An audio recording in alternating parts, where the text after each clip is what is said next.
Say yeah. I say yeah. So bring it down. Hello. Hey, people. What's good, folks? Hello, hello, hello. It's the Johnson. Good day, good day. It is your coaches. It's your coaches. Yes. Hello. Hello, people. Hello, hello, hello. Come on. What is in. going on and what is Come on in. popping? Come on in. Bring it in. Oh, bring it in. Oh, bring it in. Oh, reel it on in. Oh, bring it. Okay, no way. It's your favorite coaches. It's Howard. Well, I should say relationship coaches, because that's what we are. It's Howard. I'm LaRonda. And this is what we get to do. We get to teach people how to build and maintain healthy relationships. Build it, maintain it, do the preventive maintenance for it. Yeah.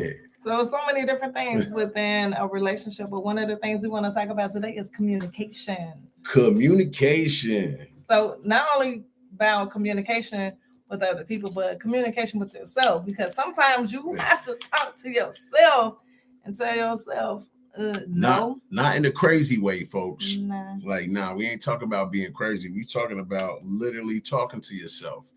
You ever heard the terms encourage yourself? Sometimes you have to build yourself up because there's other people around you might not be doing that for you. Yeah. Communicate. Also, sometimes you got to tell yourself to shut up. Tell yourself, no. Not today. No. Sometimes you got to just, most of the time, before you even speak, but some of the times when you're in a situation, in a conversation, and you need to second guess what you're going to say, those are the times we're talking about when you need to communicate with yourself, because you have a time in your head when you're already having this thought process on what you're going to say. I got a question. How many of y'all feel like you have a tough time communicating with somebody that you communicate with, whether it be a loved one, your spouse, your kids, your co-workers, your boss, whatever, even yourself? Do you have a tough time telling yourself that certain things are possible? All you got to do is just knuckle down and do them? Oh, boy. Raise your hand if you ever had a problem communicating. I'm just saying. So is your communication off where you just yelling all the time? Who you think you talking to? You. And a lot of times that yelling comes from feeling like you're not being heard. And no, you're not being heard because you keep yelling. No, there is effective ways to communicate. First of all, you need to wait till the right time to communicate. Bingo. Okay? Sometimes we have to be a certain place. Like when you're having a dispute between you and your spouse or your significant other, you don't want to be all up in the bedroom for real going off, or laying in the bed and y'all having this conversation it may be heated. Don't even take that type of energy to your bedroom. That's crazy. It's not the time to have that conversation. Because let me ask you this. If you were at a library and you were in an uncomfortable conversation with your loved one or your spouse, whoever it may be, would you be yelling there? I don't think so. Keep that same type of energy at your house. What's the need to raise your voice for? If you want to be heard, the best way to be heard is to talk with a soft tone of voice, and not that type of voice either. Like, I'm talking about, actually listen and actually speak like you talking to another respectable human, because you are. And that's self-communication. Like talking to yourself, getting yourself together. Be nice to yourself. Yes, you have to know, like, in order to get out how you feel about a certain situation and you want to be heard effectively, even if that person may take it the wrong way and they may not want to hear what you have to say at that point, is that at least you were able to get that out so that it can be out of your head and just off your chest and off your shoulders, like that weight lifted off. Like, I said what I had to say and I got it off. And it's not like an arrogant way. It's more of a humble way where you can feel it. Like it was from the soul, and that it was a healing process for you. Not, I'm just letting you have it and I'm getting you together, but more so like of a healing, and you need to release that and get everything that you needed to say out. And not all communication is harsh, critical, or, say uncomfortable communication. A lot of it is just communicating how your day went, or, conveying the way that you feel to someone, not out of anger, just like, some days I don't feel 100% of, positive sometimes. And it's like, I'm still positive in certain areas, but it's like, I feel the need to tell you this, or can I just like, can you lend me an ear for a little bit? I just need to get this off my chest. Like my wife just said, like you have uncomfortable conversations, you have comfortable conversations, and then you have weird conversations. You have intimate conversations. Intimate conversations. And yeah, the thing about it is that how are you communicating? There are many different ways to communicate. And one of the ways to communicate is obviously verbally. Another way to communicate is through body language, which is a very underestimated way to know that somebody is feeling a certain way. I'm just saying, like, I know when she's not 100% like feeling all the way happy either because of the way she carries herself. And likewise with me, if you listen not only to what's coming out of people's mouth, and even if they don't say nothing, listen to their body language through your eyes. You never thought you could hear with your eyes, did you? But now you can. So, but for real, like the thing is, pay attention to your spouse or your loved one's body language. It ain't always got to be your spouse. It could be a brother, sister, mother, father, cousin, uncle, aunt, whatever. You know what I'm saying? Or coworker or boss. Like you can tell a lot by someone's body language. Also, when a conversation starts to go a little to the left, and you don't like the way that it's turning out to be seemingly maybe an aggressive conversation, or it's getting a little more heated, step back. It's okay to just say, you know what, I think we need to just take a break and come back to this whole conversation because it's not going the way neither one of us wanted to go, and it's not going to be effective. Nobody's going to hear nobody. No kind of positive outcome is going to come out of that. Just frustration. If you wonder why at the end of an argument, both of y'all pissed off going in opposite directions, it's because you didn't communicate right. So somebody has to be the calm, cool-headed, person in this situation. So basically what you need to do is step back, honestly, take a deep breath and go back into the conversation and interject and say, hey, you know what? I really do love, the outcome is beneficial for both of us. So if we need to take a few minutes, come back, think about it, go write it down so you know exactly what you talk about. Yeah. Because a lot of times when you get into a heated conversation, this is what tend to happen. Or when you go in being defensive, like I want to win. Yeah. So even if you have that mindset or you feel your spirit boiling, you feel yourself boiling over, and you just heart start beating like, and you go in defensive because you're afraid of what they're gonna say. You're not gonna be able to defend yourself. Just back up. But it's like my husband says, it's always good to write it down. That way you can stay on track. You can kind of like look and just be like, okay, so these are the certain things I want to talk about, and you can keep yourself on track versus being just everywhere. And then let me just say this too. Is that not everything needs to be addressed sometimes? There's a time and a place for everything. Yeah, sometimes that ain't the time. Yeah, but some things don't even need to ever be addressed. There's cases where, because either you have grown past that, like it can be past hurt. A family member or friend hurt your feelings, something happened, and it was the past a long, long time ago. Some things don't need to be talked about no more because you know what? You yourself or both of you have gotten to a different place as far as a healing process or just a maturity spot and be like, that is what it is. Like you might have dealt with it separately.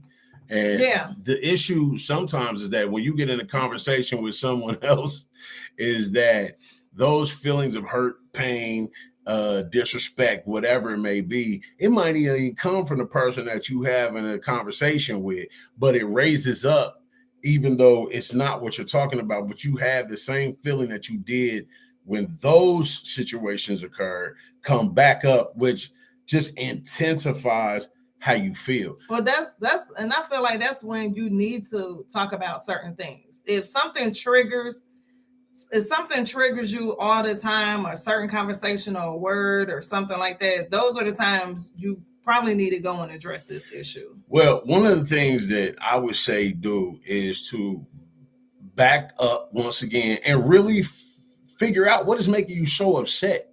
A lot of stuff is undealt with, pain, anger, so on and so forth. And you need to get that stuff separated. And when the whole point about writing stuff down is because it gives you the opportunity to focus on exactly what the conversation is about. So you're going into it with the mindfulness of understanding and coming to an understanding with the other person that this is what we are talking about, and it's not surrounding anything else. So it gives you an ability to focus on exactly what's in front of you. And if it helps to like kind of buffer out how the conversation is going to go, you can let the person know that, you know, when we talk, these are the things I want to talk about. That way it gives the other person an idea or a chance to think about maybe some of the questions you're going to ask, or maybe they may have some questions they may want to ask, like, okay, why do you feel this way? How can I do better? Or how can I change that? Like, so it gives the other person an opportunity to kind of give an answer to you versus being thrown off. Because it can either go either way. They can just be like, oh, okay. Or you go the other way where they feeling defensive. Like you coming at them with all this stuff all at one time. But when you're being effective and you want to be heard, and there's some things that need to be addressed immediately or as soon as possible, those are the different things you can do. Hello. Those are the different things that you can do as far as communicating effectively. And that works in any type of relationship, whether it's a coworker, a manager, a supervisor, a relative, a friend, a neighbor, anybody. All of that works for everybody that you may come in contact with, as far as when you have a relationship with someone. And don't get it twisted, folks. There are going to be some people that are just hard to communicate with, period.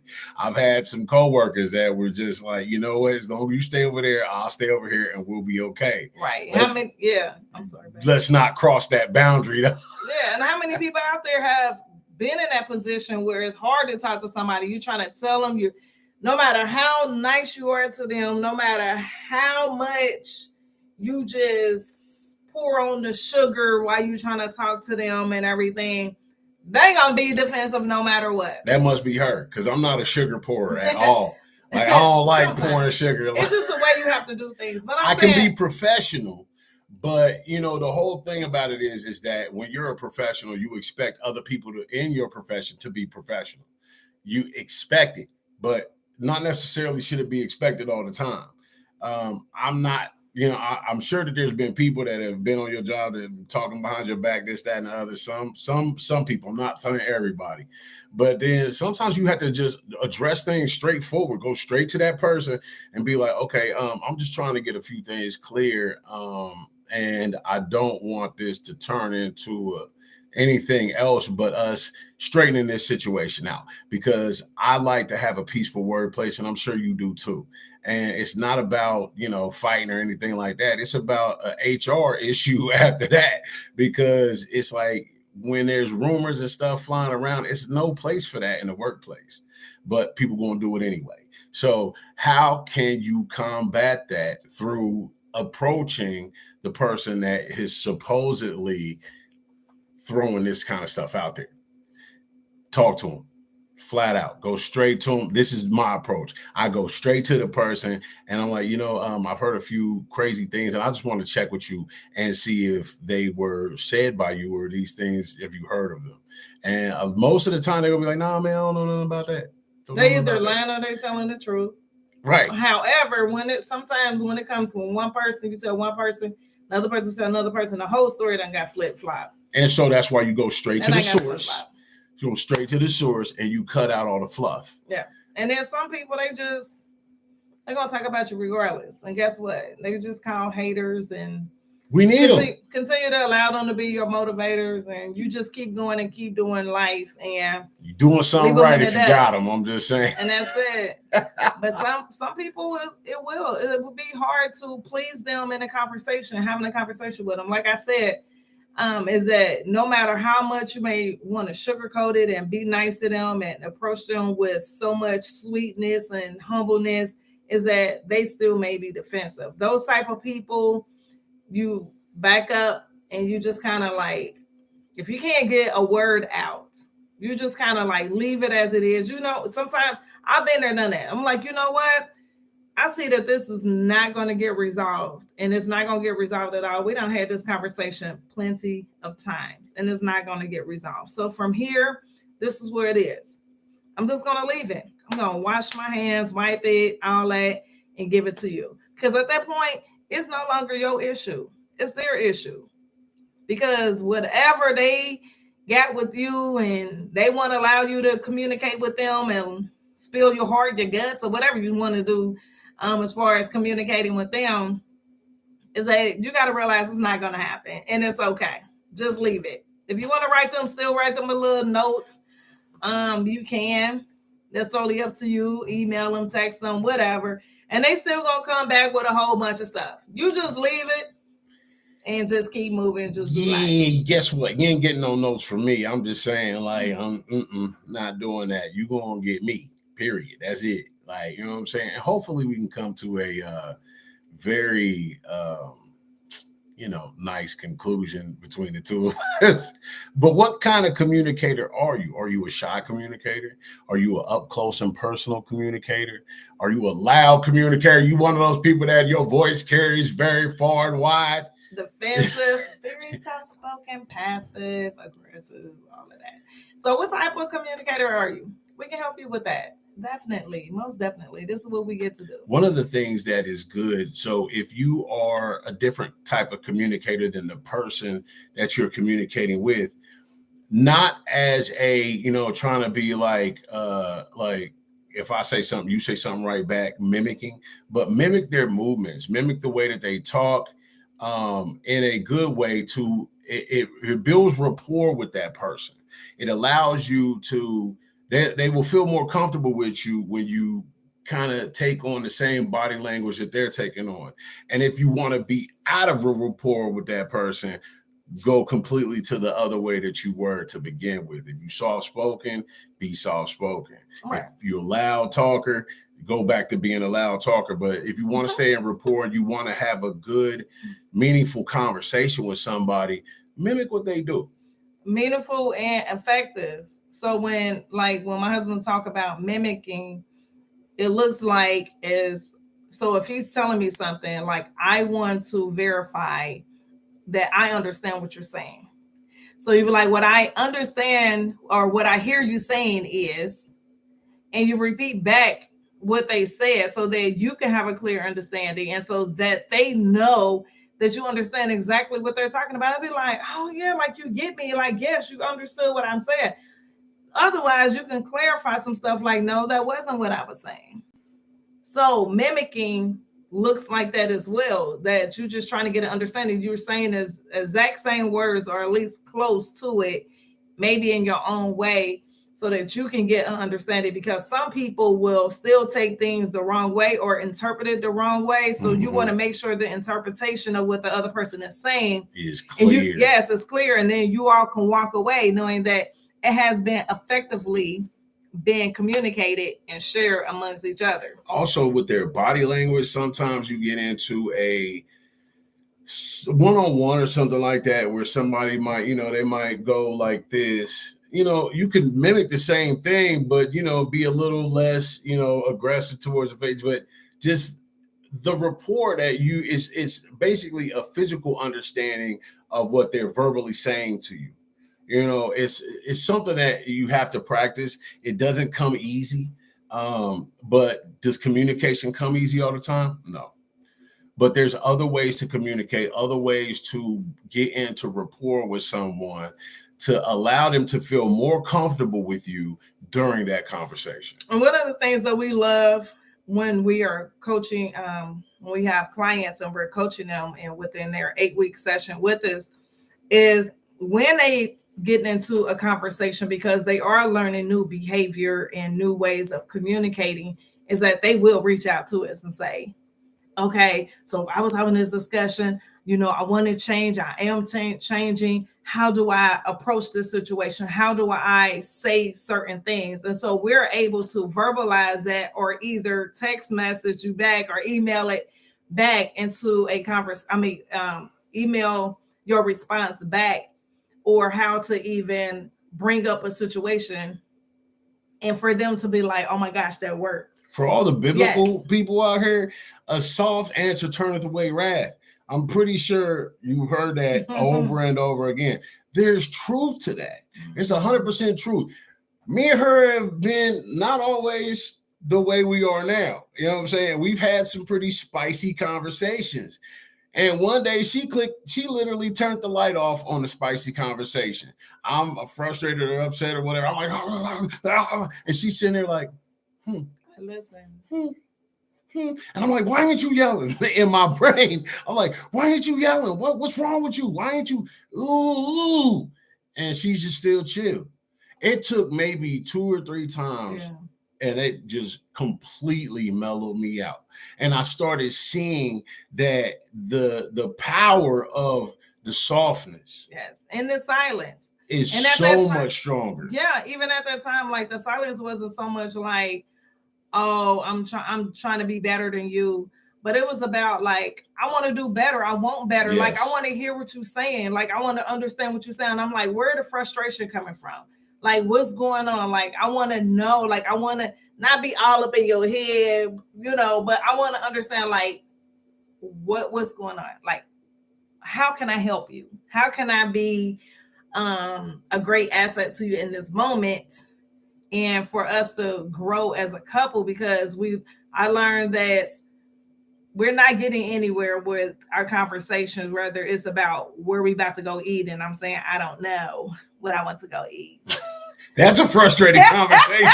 And I'm like, and then you pull over. I'm like, why are you pulling over? Hey, you know what's funny? I'm about to ask her this after we get off this line. Some salmon. You just go cut that out right now. I don't even know if that's what I want, but it's a good answer. Good answer. Yeah.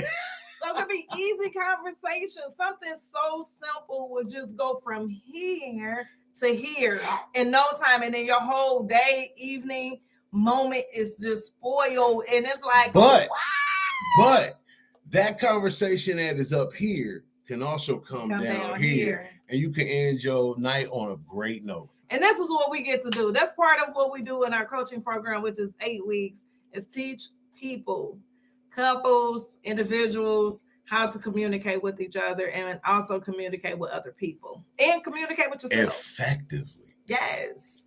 So, as we said, we are favorite relationship coaches, and we help people build and maintain healthy relationships. We love y'all. We do. So if you have any questions, go ahead and put in the comments, and we will definitely answer those for you. Whether it's, how do I communicate with my husband with this certain subject, or my wife, or whatever, my kids.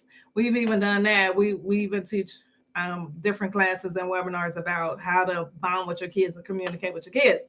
So you can also sign up for our coaching program on hlcoaching.coach. Psych, HL Coaching LLC. Hey, check us out for real. www.hlcoachingllc.com and just set up a 30-minute consultation. It's free. Yes. If you just want to talk to us for half an hour and get your free 30 minutes. No, that is not. We don't do that. The 30 minutes is go ahead and set you up. We do that. We talk to you for half an hour to see if you are a great fit for our coaching program. We do that, but we're not going to coach you. So please do not call us in hopes of, and within this free 30-minute consultation, is that we're going to coach you. That's not what we're going to do. We're going to say, have you seen this before? Where have you seen this? And you probably have seen this on the live somewhere. You didn't just pull us out the hat. Definitely say more than that, but yes. See how we're communicating is beautiful, ain't it? Right. That right there. So we love you all. And yes, on a serious note, please don't allow your relationships to die out or to be hindered because you don't know how to communicate with another person. Or not even giving yourself the opportunity to be able to communicate effectively. Like literally, folks, just be serious with y'all for a second. We joke around, we play a lot, but this is our mission in life, is to make sure that marriages survive. It's a death trap out here for marriages, really, and relationships. And when you're with somebody that you love, just because you don't necessarily know how to communicate that well, or they don't know how to communicate that well with you, is not a reason for your relationship to die. Yeah, absolutely. When you have us. So again, we love you all. Please go ahead and love, like, share this video. Even if it doesn't, you feel like it doesn't pertain to you, share it on your feed because it may pertain to somebody else. All right. Hey, peace out. Be safe. Love y'all.